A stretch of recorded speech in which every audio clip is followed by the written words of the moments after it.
Yeah, I'm a movie crier. If any of you have watched Steel Magnolias, the funeral scene gets me every time. The Patriot, the scene where the little girl won't talk, but then her dad comes to visit her, and he's going to leave, and she's like, don't leave, I'll say anything. That gets me. Titanic still gets me. But the one movie, Inside Out, if you guys have seen Inside Out, don't let little children see this before you watch this movie. Okay, there's a scene when the imaginary friend dies, and I'm like crying.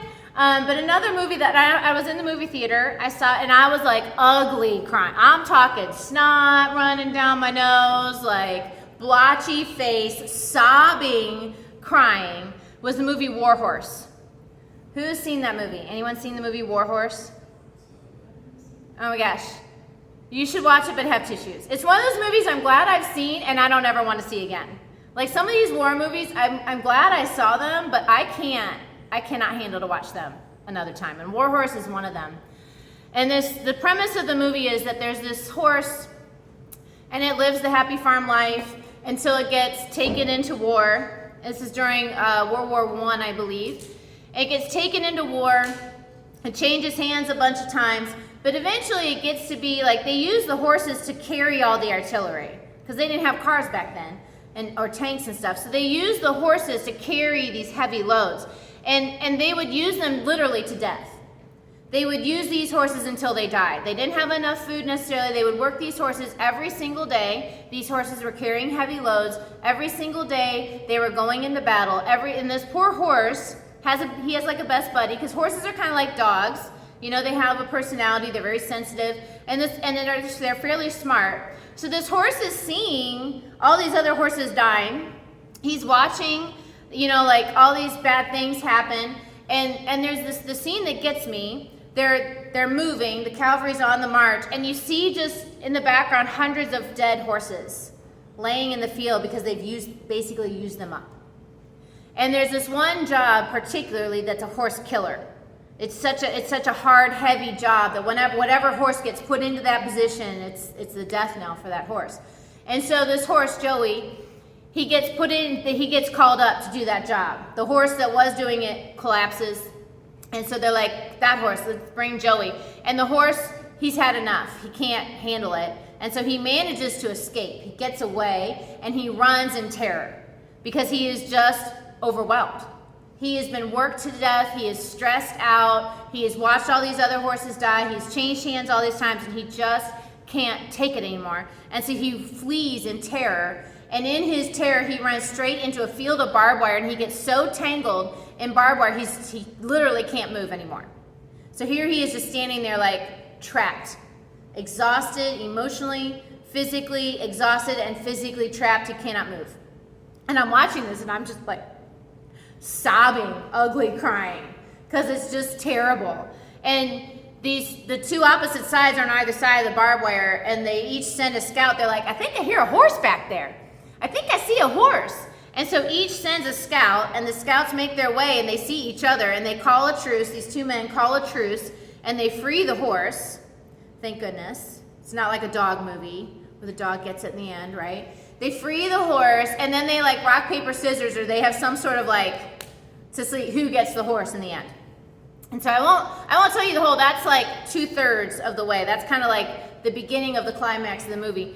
But like, it is a really great movie. But you know, you watch this movie and you're seeing all these horses being worked to death. And your natural response is, I can't believe they did that. I can't believe they would do that to those poor horses. So I started looking up like horse war facts. In the Second Boer War, they took 500,000 horses to battle, and 350,000 of them died. In World War I, 8 million horses died in World War I. 8 million horses. Now, granted, it was a battle, so like I'm sure some of them were shot, right, or killed in battle. But a lot of them died from being overworked. They were drowned. They died of diseases. Okay, Starved to death. Yeah, like it was not fair or pretty to these horses. And you know, as a person here sitting back, we're like, I can't believe they would do that to those poor horses.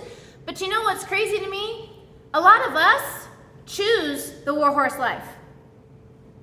A lot of us have no problem working ourselves to death.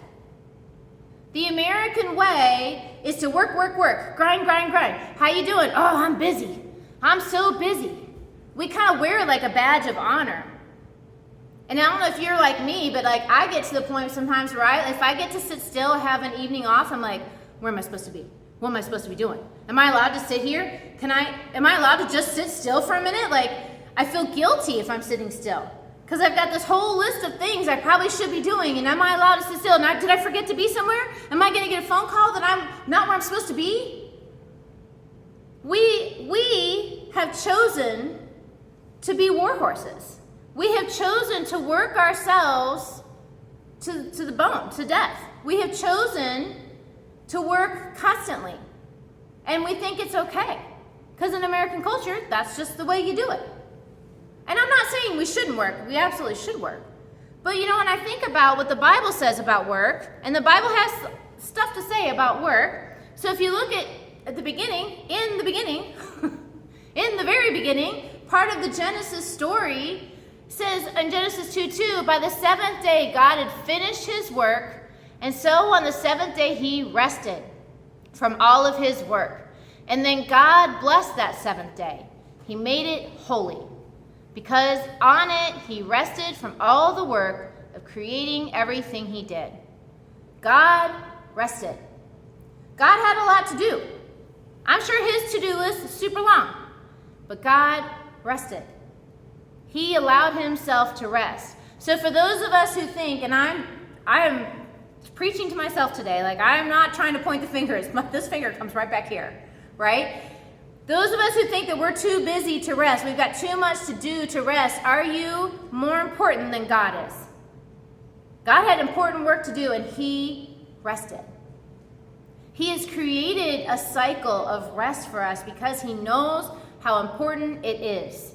And how many times do we say, I would read my Bible or I would pray, but man, I'm just so busy, I just don't have time to do that. God's like, I know, and that's why I gave you the seventh day, so that you can rest, right? He thinks it's so important that when Moses is up on the mountain, when Moses is on Mount Sinai, God talks about rest to Moses. He gave a command, not a suggestion. This isn't like, hey, if you have time, this would be a great thing. It's a command. He says in Exodus 31, then the Lord said to Moses, say to the Israelites, you must observe my Sabbaths. This will be a sign between me and you for the generations to come, so you may know that I am the Lord who makes you holy. Do not come any closer, God said. Oh, wait, that's from last week. Observe the Sabbath because it is holy to you. Anyone who desecrates it is put to death, and those who do any work on that day must be cut off from their people. For 6 days work is to be done, but the seventh day is a day of Sabbath rest, holy to the Lord. And whoever does any work on the Sabbath is to be put to death. The Israelites are to observe the Sabbath, celebrating it for the generations to come as a lasting covenant. It will be a sign between me and the Israelites forever. For in 6 days the Lord made the heavens and the earth, and on the seventh day he rested, and he was refreshed. When the Lord finished speaking to Moses on Mount Sinai, he gave him the 2 tablets of the covenant of the law and the tablets of stone inscribed by the finger of God. You know, something's important when you see what the punishment for not following it is, right? If I speed, I get a ticket. If I kill someone, I go to prison for the rest of my life, right? God thinks that the Sabbath is so important that if you don't do it, you should be killed or pushed out from your people. You don't get to be God's people anymore. He was saying this is so important that it is worth a death sentence. And in some ways, sometimes I think God isn't saying this is the punishment. I think sometimes he's saying this is the result. Like in this situation, not only would that be the punishment, but also if you don't rest, you die. Like you can't work yourself to death. If you don't rest, your body eventually can't take it anymore. So it is a death sentence if you don't ever let yourself rest. People who don't sleep die. Like if you don't sleep for days and days, you will die. We are meant for rest. We are meant to be a people who take a time out. And I love that it says this is a sign of our allegiance. So when I rest, I'm saying to God, I trust you. When I rest, I am saying to God, I am yours, because everyone around me is not resting. So it is my sign. It's kind of like my commitment to God. Resting is my commitment to God. I am saying, I trust you. I know that sometimes, we might think, if I don't rest, I won't have enough. I got to work. I got to work all the time so I have enough for my family. I got to work all the time so I have enough money. If you think that way, if you don't ever rest because you don't think you have enough money, are you trusting God to provide for you? Because it says in the Lord's Prayer, give me today my daily bread. And if you look at the Israelites, they were given manna 6 days a week. And then on the 6th day, they were given extra. It rained extra manna and extra quail so they could gather up enough for the Sabbath.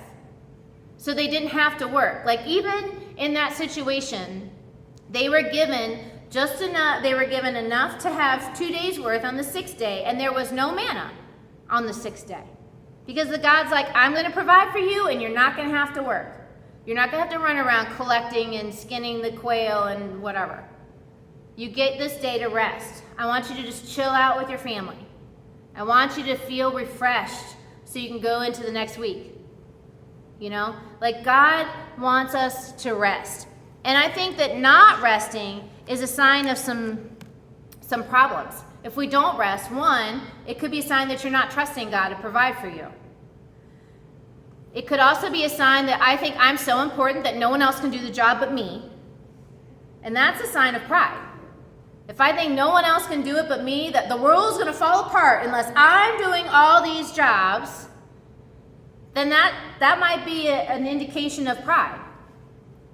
Or it could be, hold on, put my glasses on. I know I fall into this one. I feel like if I don't do enough, then I'm not enough. I think women especially fall into this trap.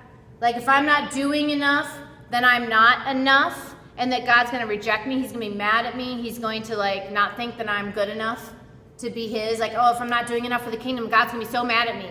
And Jesus is like, no, that's not how this works anymore.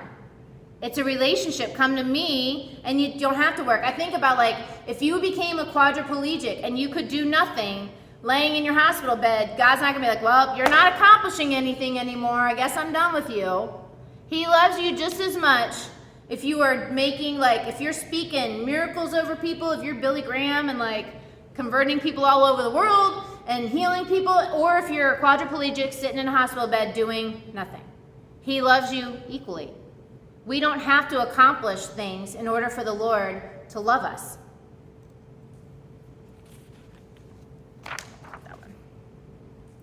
I've been feeling lately, because I get it. I get it. I have a full-time job. I'm a coach. I'm a teacher. Oh, I'm a teacher. That's my full-time. I'm a coach. I'm a preacher. I am in seminary. I'm on multiple committees. I know some of you Stephanie, you just don't understand. My life is busy. I get it. I get it. My life is busy. Okay? I've been feeling lately rest is my manna. I'll look at my calendar the last 2 weeks. 2 weeks ago, I looked at my calendar and I had 1 to 2 things every single night after school, and I'm like, how am I going to possibly get it all done? Because in addition to that, I still have to write my sermons, and I still have to do my homework, and I still have to eat and sleep. My house is a mess. How am I going to get it all done? And so I feel lately rest is my personal manna because my life is so busy. And I have found for me, somewhere I was listening to a song and it was saying you should offer your schedule to the Lord every day.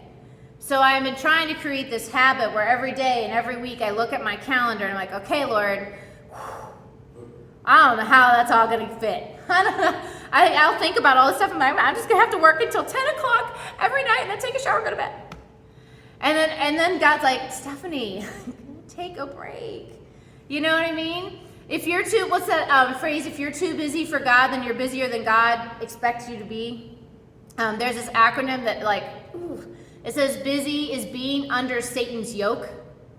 And I'm like, oh, that one's me. busy being under Satan's yoke.